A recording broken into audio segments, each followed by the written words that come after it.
everybody, this is Chrissy at Finding Faith in Fiction, and in this video I'm going to be sharing my April hopefuls for the month.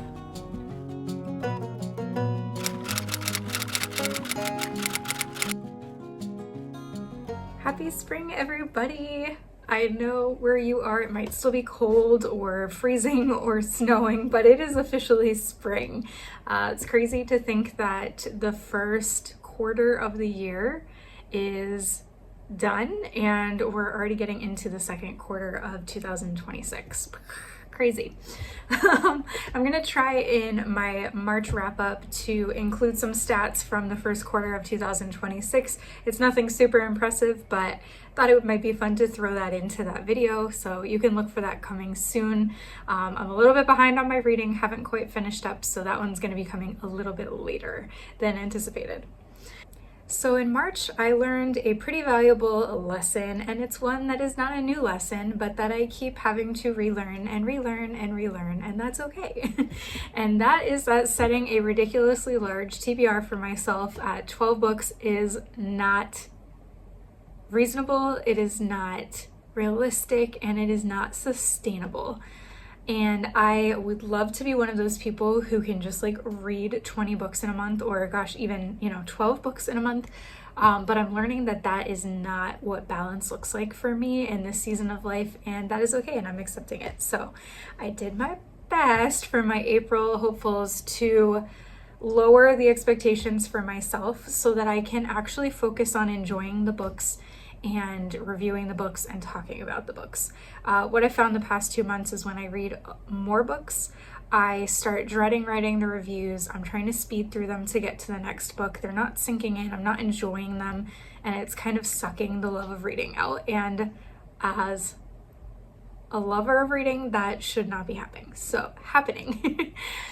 So this month I'm trying to tone it down a little bit. I do still have quite a bit of books on my April hopefuls list, but some of them I will not get to if they're not approved because they're ARC books, or I'll just cut them off. So I'm going to put them on there as like backups in case I happen to get through, because I do have a week off of school in April, and that doesn't happen every month. So I may get further than I think, but just in case, I'm putting a couple on there that would be nice to get to, but I'm not going to be like upset if I don't get to them.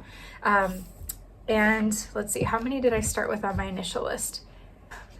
Okay, so I have 14 books on my like starter list that I make every month. You can see April there. And then I went back and re-looked at them and checked off the ones that I definitely want to try to get to. I do have one question mark there, and that's because it's a NetGalley book and I don't know if I'm going to be approved or not. And a lot of times that takes several weeks to go through, and so I won't know till midway through the month if I even got the book or not. So that's a thing. So my official list for this month of hopefuls is 1, 2, 3, 4, 5, 6, 7, 8, and then one plus that's like a maybe if it gets approved. And again, if it does, I could also probably read it. I could probably read it at the beginning of May. It comes out at the end of April, but I could probably push that to the end depending on when it gets approved. Okay, well, without further ado, let's get into these 8 or so books that I hope to read in April. Okay, so the book that I plan to start with for April, as soon as I wrap up my current book, which I have 2 days left, we'll see if I get to it, is Counted with the Stars by Connilyn Cossette. And this is actually a book that I am buddy reading with my mom, and so I'm really excited about this one just because I'm reading it with her. We decided to do a biblical fiction and one that kind of coincided a little bit with Easter and Lent and Passover season, depending, what you prefer as your celebration. And so this one is a story about the Exodus from Egypt, and I have been in the Bible in like Exodus, Leviticus, Numbers. I'm soon to be finishing Numbers and into Deuteronomy, and so a lot of that kind of I know Exodus is like where they're coming out and this is where that story lives, but I've also been kind of like after the Exodus where they're sitting in the wilderness and like preparing to get into the promised land. So anyway, I thought the combination of that with what I'm reading in the Bible with like Passover and Easter coming up would be a fun read. So my mom and I are going to read that together. She might take a little longer than the first week. I would like to try to read this right away in April so that I'm finishing at about Easter. We'll see.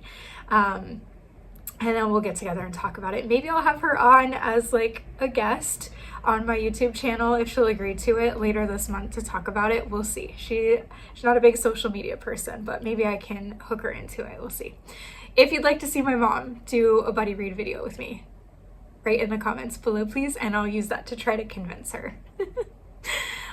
So this book is, again, by a new to me author. I have not read any of her books yet, but I've heard good things about her biblical fiction, so I'm really excited to give her one of her books a read.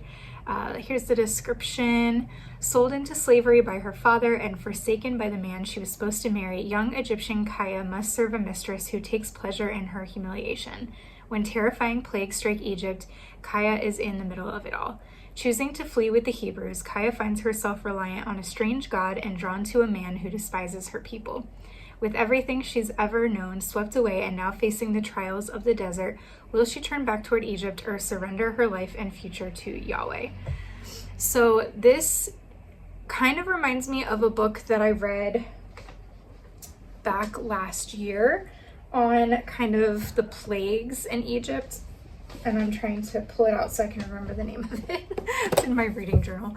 And I really enjoyed the book because it had a Jewish girl and an Egyptian girl, and it followed both of their stories, but ultimately the Egyptian girl chose to leave Egypt with the Israelites. And I thought that was so cool because I know the Bible talks about that happening and it talks about like sojourners and everything, but to actually see like the motivation for why those people might have left was really fascinating to me.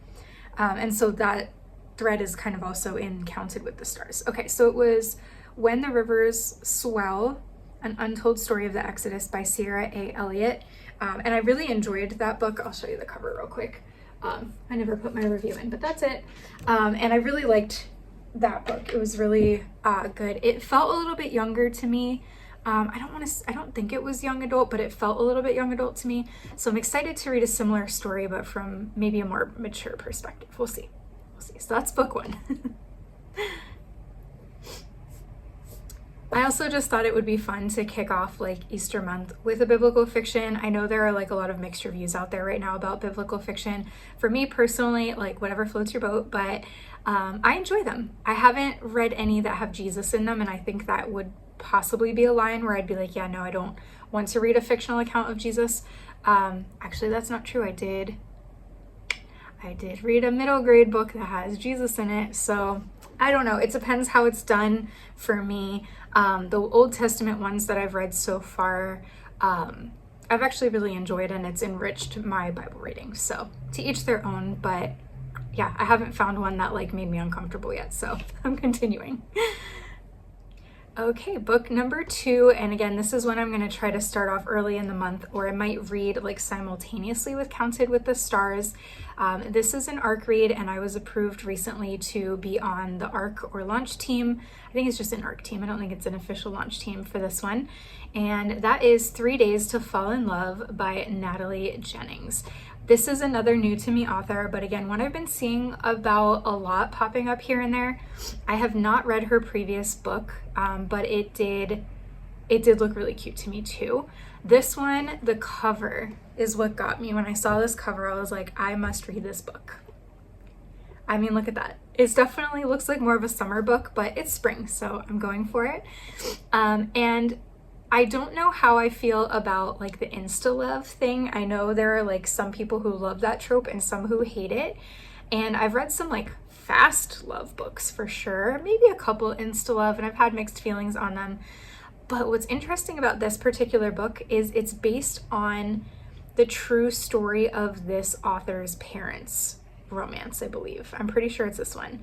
And so It does have insta love, but since it's based on a true story that like actually happened, I think that could bring some like depth and level of reality to the story that we maybe don't often see or feel in insta love tropes. So we'll see how it goes, but just based on the cover, I have to read it. It's so pretty.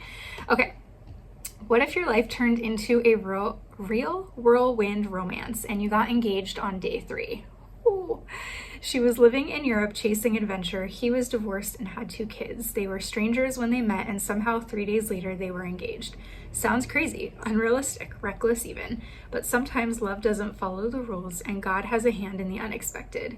Set against the tropical beauty of Brazil and the storybook charm of Europe, 3 Days to Fall in Love is a heartwarming, swoon-worthy story about second chances, trusting God's timing, and saying yes to a love you never saw coming. Full of laughter, adventure, and tender romance, it's a story that will make you giggle, sigh, and believe in the hope that some things are simply meant to be. Because when God writes the story, 3 days is more than enough. So even if the insta-love part isn't like super realistic, I think this sounds still like a nice faith story and like a trusting in God story, and relying on his timing. So yeah, I'm excited to give it a try another new author and see how it goes. Being a recently single mom, not by choice, this one does kind of appeal because it's like post-divorce and it's a Christian story. So I'm just kind of entering this phase of life, which was very unexpected and not what I anticipated. So I'm hoping that this book will kind of bring a little bit of like hope and light to my unfolding situation. We'll see. The next book on my April hopefuls is Tea with Elephants, which is book 1 in the Suitcase Sisters series, and this is by Robin Jones Gunn. This is a series that I have been wanting to get to for a very long time, like pretty much since I started reading Christian fiction. Why didn't I yet? I don't know. But I'm going to this month dive into this one. This is one that is going to cost some money for me out of my book budget. So I knew I had to plan it in 1 month, but this one is not really a romance. It's more just like general Christian fiction, like friendship, sisterhood.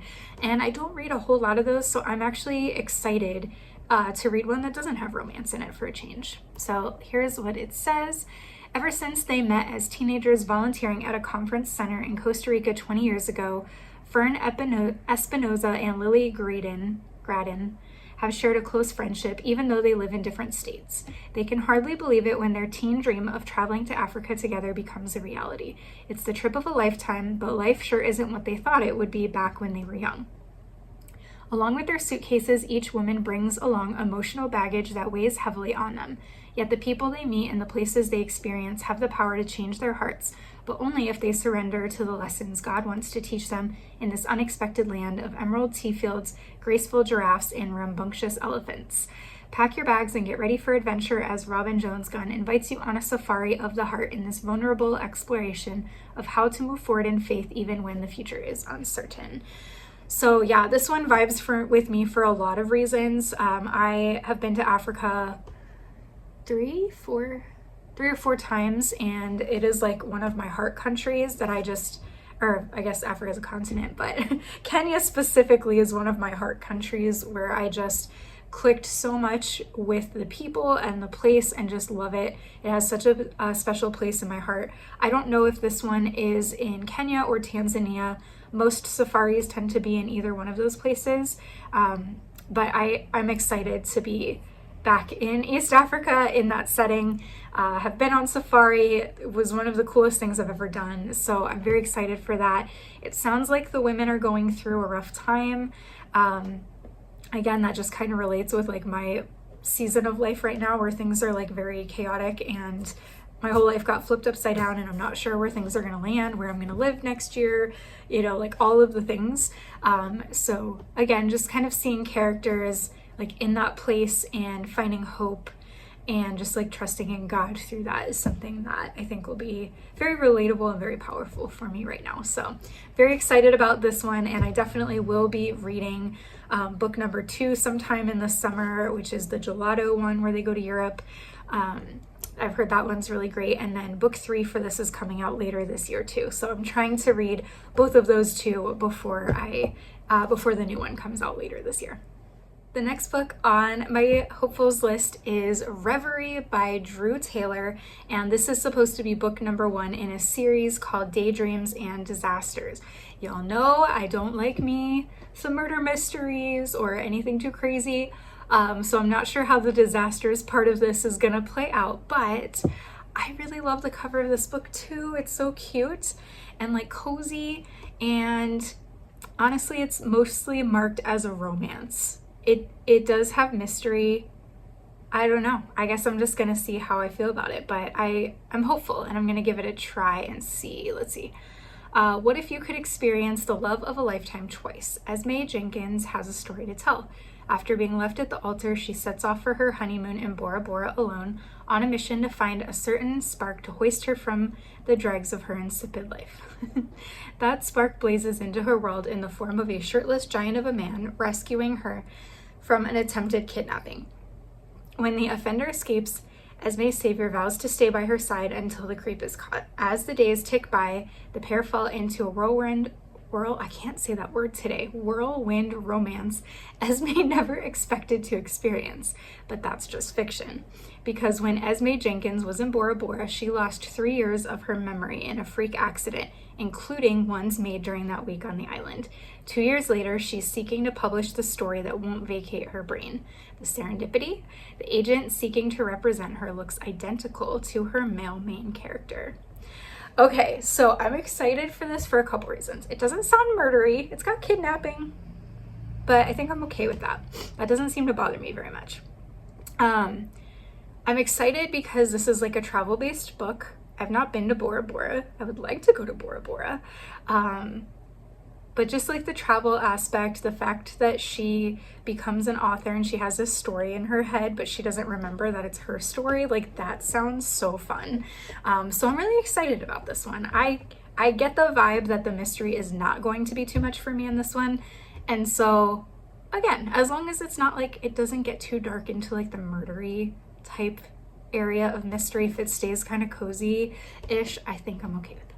So Drew Taylor is another one that's new to me, and so I'm excited to try out some of her writing as well. Another book that is on my hopefuls for April, but that I'm not sure is going to stay here, is Not What We Pictured by Becca Kinzer.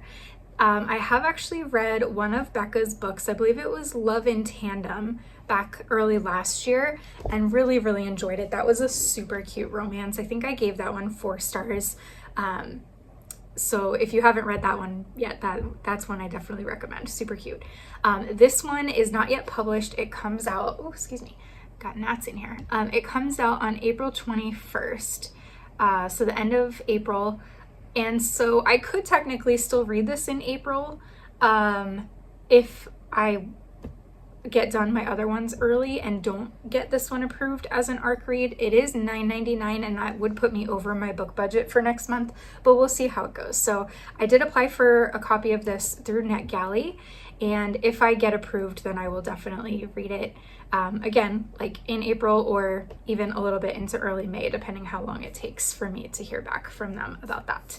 And let's read the description. It says, this is absolutely not how they pictured their summer going. McKenna Boston is feeling stuck. She spent years growing her photography skills only for her career to hit a wall. She's ready to move on, and she will just as soon as she helps her sister's boyfriend stage the perfect proposal. But when her best laid plans go awry and a handsome stranger accidentally ends up with the heirloom ring, McKenna hops on a flight to retrieve it. Piece of cake, right? Yeah, probably not.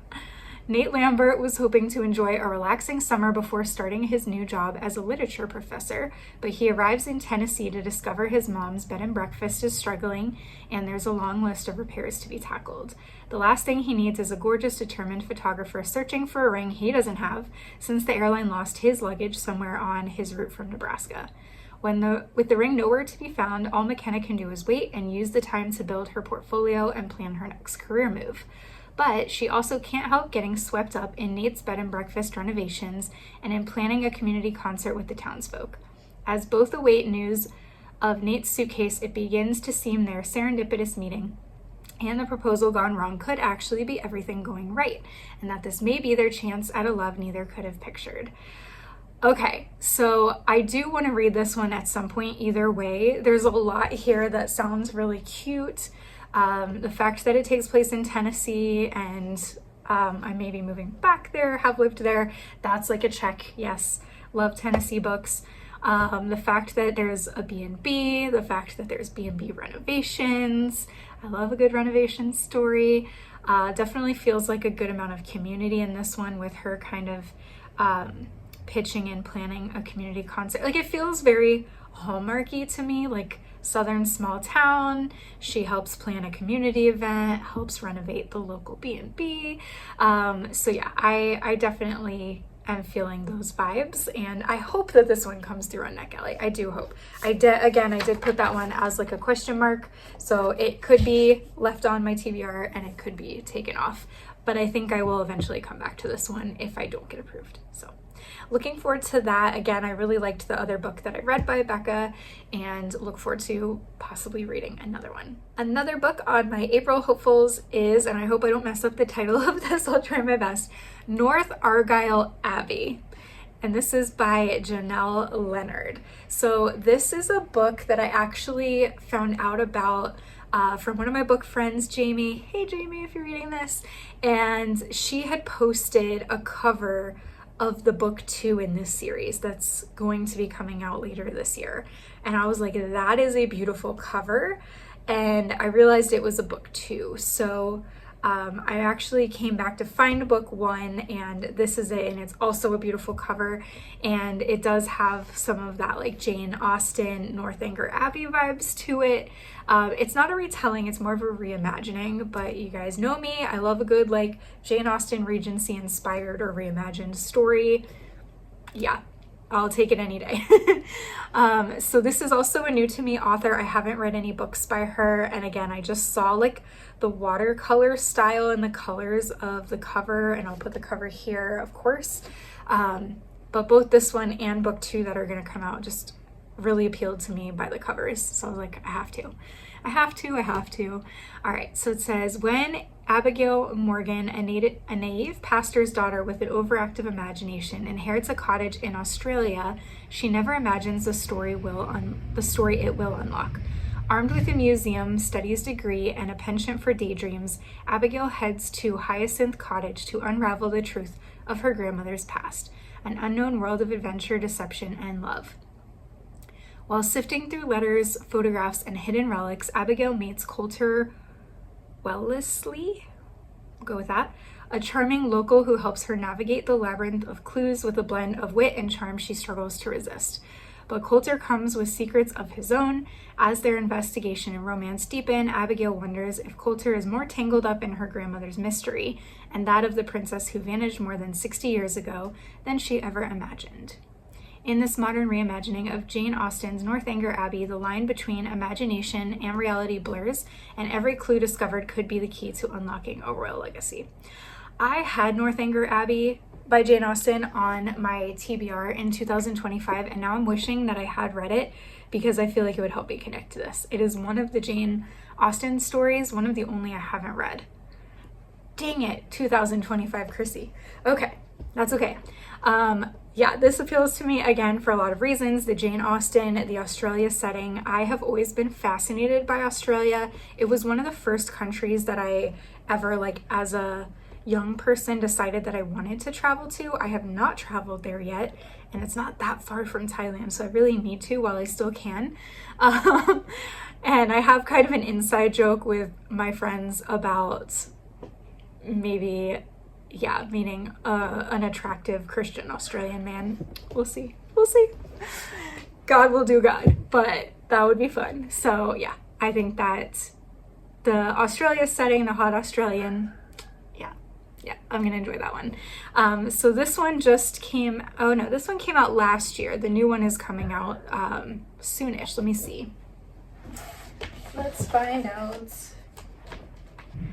Okay, so the second book in this series comes out in July. So I thought I'd go ahead and read this one pre then, and if I don't for some reason get to it in April, I could definitely read it in May or June, just as long as I get to it before July when the second book comes out. I will be very happy. So looking forward to this one. Another book on my April hopefuls for this month is Forget Me Not by B.R.Goodwin, and this is book 1 in the Happy in Honey Hill series. And I actually did not have this on my April hopefuls list. However, Lucy over at the Lucy Chronicles, who's one of my book besties, was talking about this as a book that she's planning to read for this month, and so I think we might end up buddy reading this one. We haven't made it official yet, but we talked about it. So again, this is a new to me author, and I had never heard of this book, so I'm so glad she introduced me. It sounds super, super cute. It is a Christian contemporary romance, so I should be great with that. Here's the description. Sweet and salty make the best combo. Life is simple and sweet and best enjoyed with twisted, buttery carbs. Or that's what I tell myself when I relocate to quaint Honey Hill, Georgia, and open up my very own pretzel bakery, Naughty and Nice. Naughty with a K. That's so cute. I may have been skeptical of my sister's love for the wacky town, but its southern charm and welcoming business owners completely steal my heart. Then in strolls dreamy Jack Jones, a pretzel in one hand and a bouquet of flowers in the other, and my romance-loving heart runs wild. I'm convinced it's love at first sight, until Jack acts as if he doesn't know me the next day, leaving me to wonder if his charming but strangely elusive nature might be more of a plot twist than I'm ready for. All right, cut to the boy's perspective. My life feels like an overrated medical drama, but with far less moody music and zero questionable elevator liaisons. Some days you'll find me outgoing. On others, I stick to myself, my flower shop, and a trusted schedule, one that keeps me in control no matter what or who each day brings. But when I meet my new neighbor, Dinah Knott, a huge part of me wants to throw that carefully constructed routine out the window. She's stunning and warm like daisies in sunshine and illogically difficult to walk away from, until the confusion that's become my daily companion makes it difficult to decide if her strawberry blonde hair and sugary smile are irresistibly enticing or just too sweet for someone like me. Yet I can't help wondering which version of me Dinah would choose.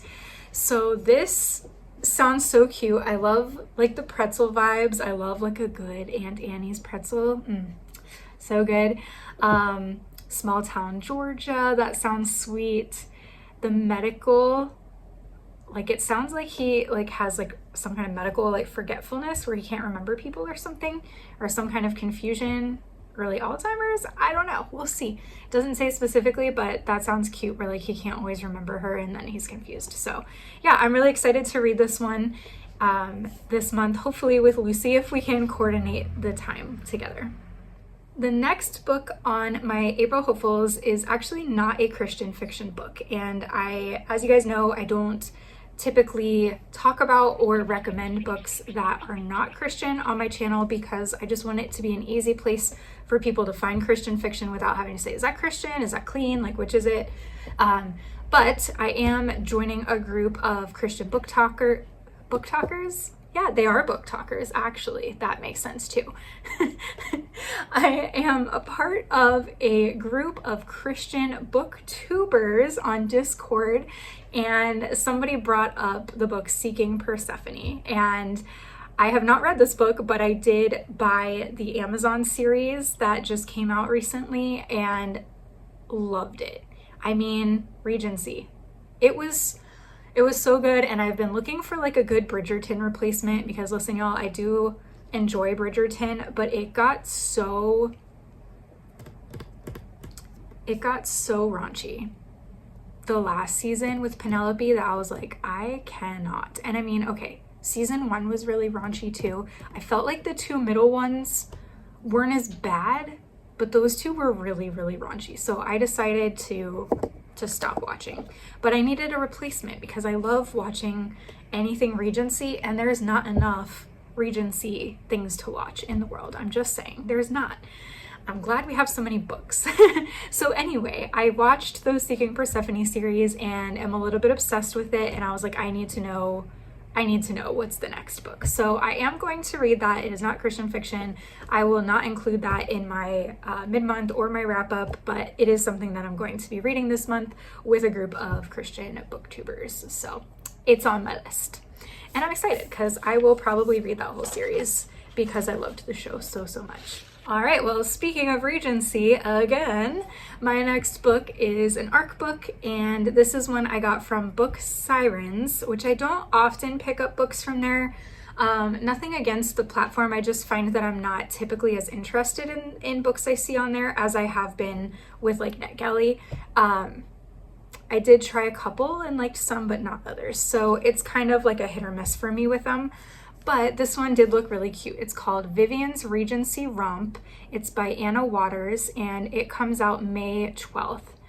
And this is going to be book 1 in Writers Find Romance series.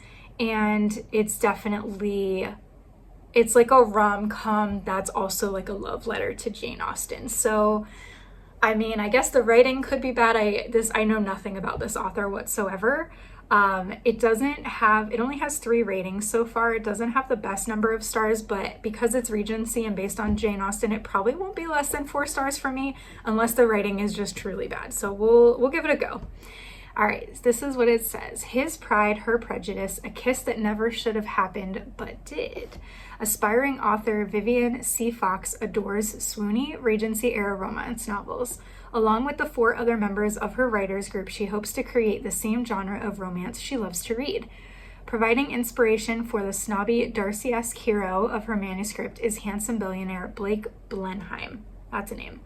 He's the older brother of one of her fellow authors, but he considers Vivian too frumpy for a mistletoe kiss at the Blenheim Christmas Gala. Definitely Darcy vibes there. Oh my goodness. 6 months later, their paths cross again, only it's Vivian who gives Blake a kiss he'll never forget, and neither will the internet. As they navigate the scandal, Vivian and Blake learn they share a common history and an attraction they've both tried to deny. Adding to the mix are a conniving cat, Blake's overbearing mother, and his meddling best friend, all providing unsolicited assistance. This laugh out loud, clean romantic comedy is a love letter to Austen fans and just the beginning for this group of writers experiencing their own tales of romance. This one it did say it was Christian fiction on Book Sirens. It doesn't specifically say it on Goodreads, but the author has a BA in religion and Judaic and biblical studies. So I think it is Christian. It's not tagged that on Goodreads, but it looks like she also didn't tag the categories, so that could be why. The tropes in this book are opposites attract, grumpy sunshine, billionaire romance, best friend's brother, Pride and Prejudice inspired. So there's a lot about this that I think sounds really cute, and yeah, I'm excited to give it a read and review it. And I'll let you guys know, 1, if it's Christian, and 2, if I enjoyed it or not, in either my mid-month or my April wrap-up. For the last book on my April hopefuls, again, this is an ARC book that is also from Book Sirens. They actually had 3 right now that I wanted to read, and it wouldn't let me read all 3 of them at the same time. So I went with 2 of them, and hopefully we'll get the other one another time if it's still available. This one is a little bit different of a genre than most of my April hopefuls, so I am excited to add a little bit of variety in. This one is called Of Flaw and Scorn. It's described as an enemies to lovers Viking age historical romance of forbidden love and redeeming faith. That's a mouthful. And this is by an author named Vera Bell. And again, this is another, I think all of these books this month are new to me authors, except for Becca Kinzer. Yeah, every single one on my list this month is a new to me author. So that's really exciting. I'm actually super pumped about that. That's so fun. I love me some of my favorite authors, but I also like to mix it up and try to get exposure to new authors because who knows, they could become new favorite authors. Okay, so I have been interested in reading some like medieval Viking kind of historical romances, but I haven't actually dug into one. There's a couple that I do have on my TBR. And yeah, I don't know, for whatever reason, I just decided this was an arc and it was free and available, so I'm gonna go with that as my first one.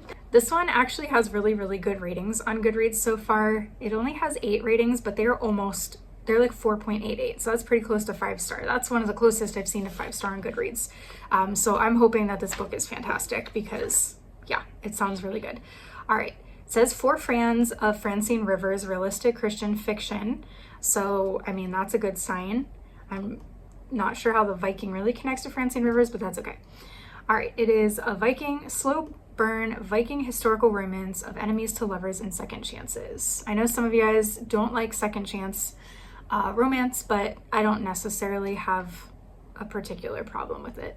Irish coast 795 AD, caught between two clashing worlds, a Christian slave and a Viking raider must crush their forbidden love before it imperils her faith and destroys his claim to the Jarl's seat. But God's plan is greater than either can imagine. While gathering wild strawberries near her fishing village, 13-year-old Bridget stumbles into the path of a young Viking warrior. Names. Why? Radar? Redare? Don't know. A night terror came alive. The heathen boys, part of a Norse horde, descended on Ireland beneath the cover of night. Eager for conquest and glory on his first raid, male character takes Bridget captive, but when her terror stirs an overwhelming compassion, he defies his father and saves her from his own people as they raze her village. This unexpected act of mercy sears Bridget's memory into his soul and becomes his great flaw, in italics. That sounds almost like a magical thing. I don't know. It's not marked as fantasy though, so I don't know. We'll see. 7 years later, the Vikings storm the Irish keep where Bridget is trapped in a loveless marriage. Amid the raid, their young warlord sets his sights on Bridget. Her faith, once her anchor, has withered under years of loss and hardship, and her great scorn for Norsemen and all who wronged her has become her only armor. Yet her defenses crumble as she wrestles with a dangerous attraction to her enemy. Bound to her captor's will and surrounded by savagery, Bridget fights to preserve her dignity and fading faith as she clings to the memory of the boy who once spared her. But the man, radar, whatever, has become a hardened warrior sworn to vengeance and shackled by blood feud. Both are doomed to ruin unless they open their hearts to the one power greater than the flaw and scorn that bind them. Okay, so I have a couple of questions about this because it says that she is trapped in a loveless marriage. So when he comes back and she is attracted to him again, is she still in her loveless marriage? Did he get killed in the raid? Like, I'm curious how that's going to be handled. That could be a red flag for me, but it depends how it's handled. So we'll see. It could be fine. We'll see. So yeah, that's an arc read. I'm gonna give it a try. It's different than anything else I've ever read, but I do like historical, so we'll see how it goes and what I think of it. Alright guys, well that is it for my April hopefuls this month. I'm excited for the books this month and hope to get to a lot of them, but if I don't, no pressure. Future Chrissy, it's okay. Something I wanted to really quickly mention before I wrap up this video is that there is a fun readathon by some of my book friends that I'm going to be trying to take part in. I don't know that I'm going to be able to fully complete the whole board, but I am going to try to check some off as I can with the books that I had already selected for April. And it is called the Read Happy Readathon. And this is actually created and hosted by Em at Em's Books Are Everywhere. She's a booktuber that I enjoy watching, so go subscribe to her channel if you have not yet. It's also co-hosted by Lucy at the Lucy Chronicles, hey girl, by Jeanette at Jane Reads, who's a newer to me book friend, and Alma at Alma's Book Journey. And basically the whole point of the readathon is just to read books that make you happy. So there are 9 prompts on the bingo board, but again, it's kind of, the point is just to read like very light, heartwarming stories that just genuinely make you happy. And I feel like all of the books on my list kind of do that this month. So I don't think all of them meet the prompts exactly, but I do have quite a few that kind of tick the boxes on this one. So we have cozy setting, beautiful scenery, delicious food, kindred spirit, a free space in the middle, community, a pet companion, a favorite hobby, and happy ending story. So I did kind of jot down like which books I felt like would match with those. So if anybody is also looking forward to doing this challenge and wants some ideas, here are a couple for you. Okay, so for prompt number 1, I know this isn't Christian, but I felt like Seeking Persephone for me is a very cozy setting, so that's gonna be checking that box off. I think for the challenge also, Em said it's Christian and clean books. So if you don't only read Christian and you want to read clean, you can do that too. For beautiful scenery, I have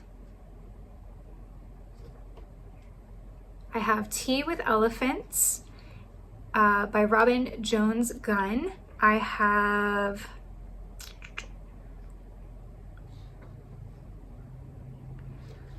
Three Days to Fall in Love as well for that one. Yeah, I think that was it. Ireland could, although Ireland could be, so A Flaw in Scorn could actually fit that one, depending on if it like describes the Irish scenery a lot.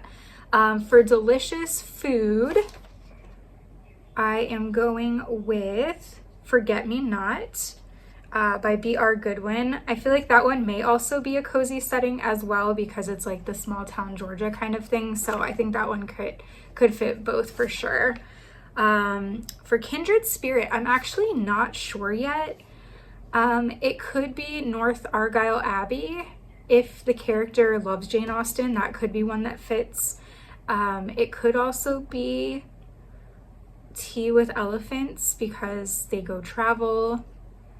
It could be Reverie because she's like very bookish and wants to like write a story. I don't know. There's like anything like travel or bookish on here could kind of count for that one for me. So I think I'll kind of check that off after I read if any makes sense. I wish I was doing Anne of Green Gables this month because that would be a total kindred spirit moment. For free space, I'll just mark whichever one I read that made me happy that didn't fit into one of the other prompts, and that'll be great. For community, I have Not What We Pictured by Becca Kinzer. That one kind of felt very community related to me, so if I get to that one, I can count that for that as well. There might be some other community ones that kind of come about, but that's the one I had kind of noted for that one. Pet Companion is number 7, and I think for me, I don't know that this is a pet, but Vivian's Regency romp mentions a conniving cat, so that might be the closest I get to that one. None of the other books have mentioned an animal or pet, so I don't know if that one will end up getting checked off or not, but that's okay. Like I said, getting as close as possible. For favorite hobby, again, this could be any of the ones that are like the characters are like bookish or read a lot, or ones that travel. Travel is definitely a hobby that I love. I haven't done it as much in the past couple years, but I do love it. So that could be any of the ones with travel for me. So Tea with Elephants or 3 Days to Fall in Love. Again, it could be any of the bookish ones too. And then lastly, a happy ending. I think 3 Days to Fall in Love could be a great one for this because it definitely sounds like a strong happy ending. But I think any of these other romances that sound like they have, I mean, like they're rom-coms and they're romance. So most of those have a happy ending. So I feel like any of those could count for that one. So I'm excited to kind of dive into the readathon when I can. I know all 4 of the ladies, is it 4? 1, 2, 3. Yeah, all 4 of the ladies plan to do reading sprints all throughout April for this. So if you're looking for something to help you kind of build community with the Christian book community, highly recommend joining along with any of these ladies' channels. They're all wonderful, sweet Christian ladies, and yeah, kind of doing what you can with this challenge. I'm excited to hopefully meet some new book friends through the challenge as well. Well guys, that's it for my April hopefuls. Thank you so much for watching. I hope you have a great Passover, Lent, Easter season, and I will see you in the next video. Bye.